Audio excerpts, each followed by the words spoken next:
ঘরোয়া ক্রিকেটে নতুন এক টি-20 টুর্নামেন্ট যুক্ত করার কথা জোরে সোরে শোনা গিয়েছিল চলতি বছরের শুরুতেই। সেটারই প্রতিফলন দেখা যাবে এবারে। 11 ডিসেম্বর থেকে শুরু হতে যাওয়া জাতীয় লিগ টি-20 দিয়ে নতুন এক টি-20 টুর্নামেন্টে যুক্ত হচ্ছে ঘরোয়া ক্রিকেটে। টুর্নামেন্ট শুরুর আগে নানা রকম আয়োজনে সবার নজর কেড়েছে বাংলাদেশ ক্রিকেট বোর্ড বিসিবি। খেলা দেখার ক্ষেত্রেও যুক্ত হয়েছে নতুনত্ব।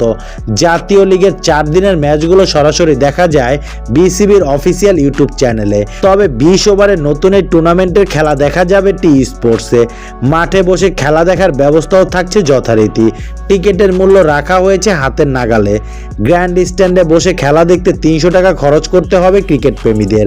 100 টাকায় ক্লাব হাউসে এবং 50 টাকায় গ্যালারিতে বসে খেলা উপভোগ করতে পারবেন তারা। সিলেট আন্তর্জাতিক ক্রিকেট স্টেডিয়ামের মেন গেটের টিকিট বুথে পাওয়া যাবে ম্যাচের টিকিট।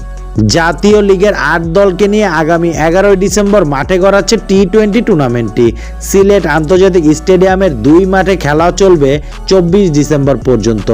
20 ওভারের টুর্নামেন্টে অংশ নেবে ঢাকা বিভাগ, চট্টগ্রাম বিভাগ, খুলনা বিভাগ, রাজশাহী বিভাগ, বরিশাল বিভাগ, রংপুর বিভাগ, সিলেট বিভাগ ও ঢাকা মেট্রো।